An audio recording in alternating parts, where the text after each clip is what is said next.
Welcome back to the Deep Dive. Today, we've got a really compelling stack of sources in front of us. We do. It's a unique collection of readings and reflections that really force you to confront the whole dynamic of belief. Right. It's about how confidence is built, not on some, abstract theory, but on tangible, sometimes messy physical evidence. Exactly, and that's what this deep dive is all about. We're going to be looking at these foundational moments, the discovery of the empty tomb, and then the testimony of St. John. A very intense, very physical testimony. Our mission here is to really be your guides, to extract those key details about how faith actually takes hold. Because it's not always a grand revelation, is it? No, not at all. Yeah. It's often about these small, surprising signs, little bits of sensory input. And just for context, the material we're looking at is incredibly rich. A lot of it is tied to the feast of St. John the Apostle and Evangelist.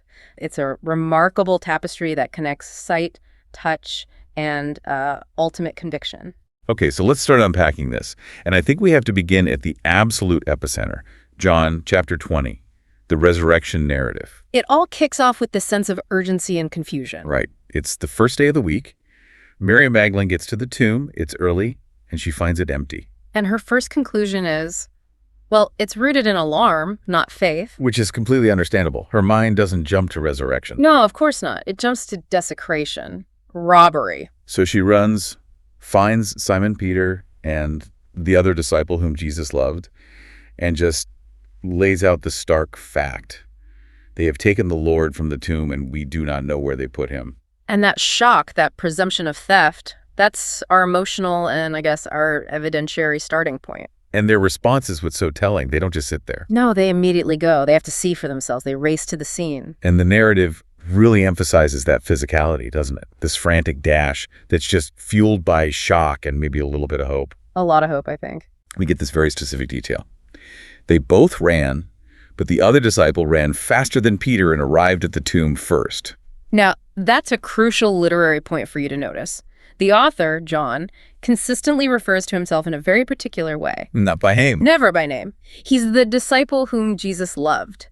Why do you think he does that? It's such a specific choice. I think it's a powerful one.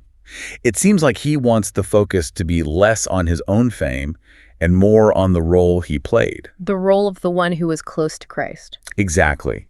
It sort of makes that experience of being a witness something that you, the listener, can also aspire to.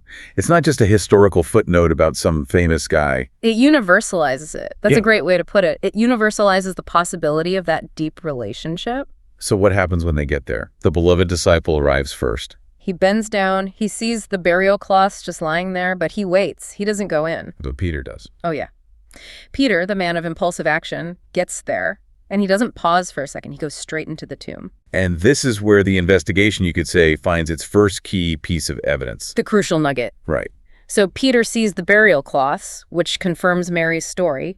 The body is gone, but then he notices something else. Something that just throws that whole theft theory into chaos. Completely. He sees the cloth that had covered Christ's head. And it wasn't just tossed aside with the other linens? No, not at all. If it were a robbery, everything would be a mess, a rush job. But it wasn't. The text says it was separate and rolled up in a separate place. That detail is everything. That careful, specific detail. Because grave robbers would have just yanked the body out, the cloths would be everywhere. But instead, there's this evidence of order, of quietness, maybe even deliberation. It just negates the idea of a frantic body snatching. It suggests something else entirely. An orderly departure. A meticulousness that is the exact opposite of alarm. And that one detail, the folded cloth, that's the fulcrum. That's what shifts the entire observation from the body's been stolen to. Something profoundly different and ordered happened here. And that is the trigger. The other disciple, John, then enters the tomb. He's seen the order from the outside. He's seen Peter's reaction from the inside. And the text just says, so simply, and he saw and believed. That's it. Okay, let's pause there.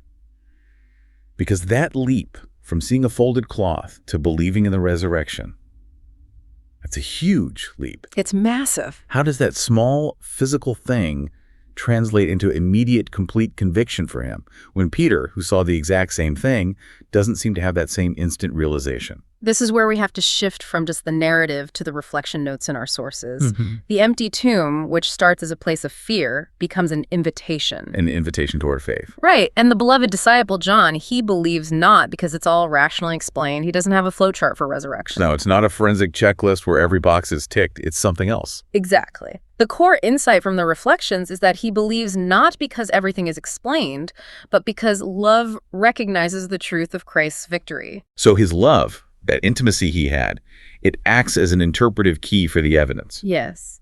His heart translates the order into triumph. He sees the folded cloth and understands its meaning on a deeper level. That really reframes how faith can begin for people. It's not about needing complete mathematical proof. Not at all. It's about having just enough evidence, that one small, strange detail, to inspire a leap of trust. And that detail then points to a much larger unseen truth. The ultimate assurance here, the big takeaway from this passage, is that the resurrection ensures that darkness and death never have the final word when God is at work. The order in the tomb testifies to cosmic victory. That's the framework, specific evidence leading to a universal conclusion. This is a great transition point.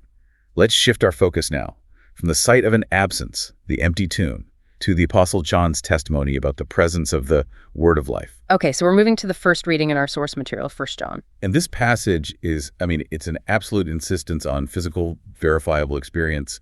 It really is. John is establishing this irrefutable first-person validation. He's pushing back hard against any idea that this is all just a myth or some kind of abstract philosophy. He practically leans out of the text and tells you what he observed.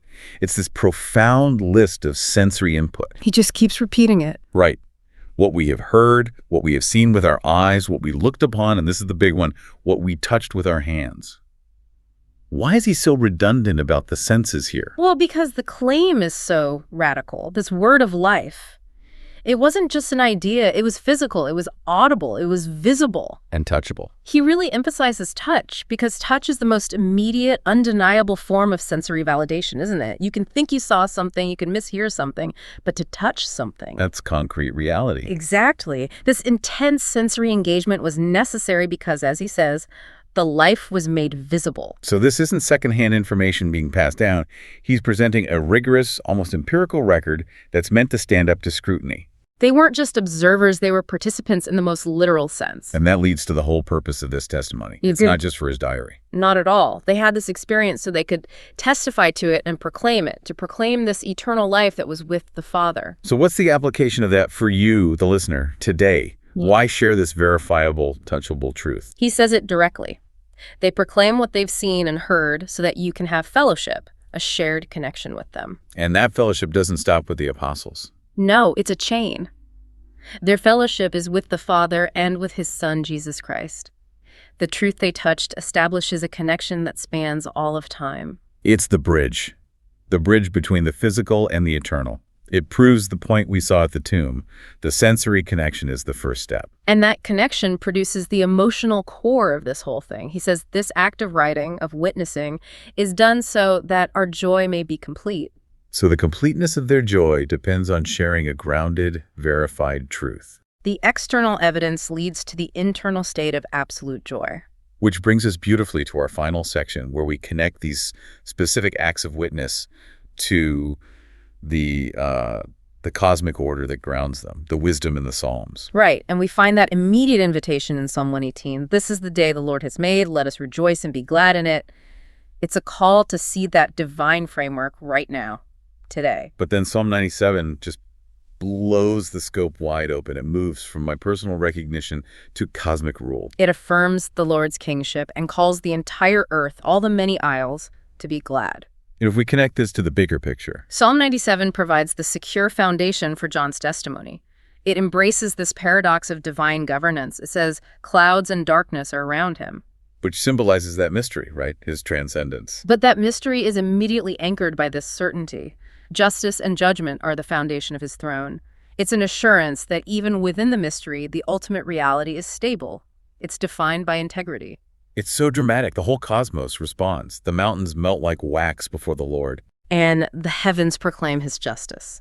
So the order we saw in the tiny, quiet tomb is now reflected in the grand, sweeping order of the entire universe. And that promise of stability leads right back to our theme of light emerging from darkness. It echoes the empty tomb perfectly. The psalm promises, light dawns for the just and gladness for the upright of heart. So the light from the tomb is the ultimate sign of that cosmic justice the psalm is talking about. Absolutely. And it ensures that those who follow that light will find that gladness. And finally, our sources bring it full circle.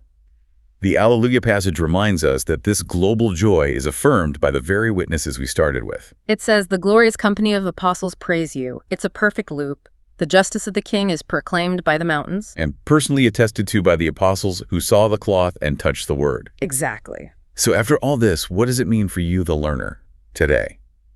We've gone from a tiny, almost forensic detail that rolled up headcloth all the way to the full-bodied sensory testimony of John. Who insisted on what he heard, saw, and touched. And we've grounded all of it in this cosmic context of divine joy and established justice from the Psalms. The sources really emphasize that being well-informed here means understanding that knowledge comes from both things. From witnessing the specific, surprising details, and from choosing to believe the larger implication of those details. The significance of the folded cloth is that it unlocks the bigger truth. The truth that darkness and death never have the final word. It's the small detail that reveals the universal. So, we'll leave you with the final provocative thought from this material. It's really an action-oriented question for you to consider as you think about these witnesses and their words. What step of faith can I take today to live more fully as a witness to your resurrection?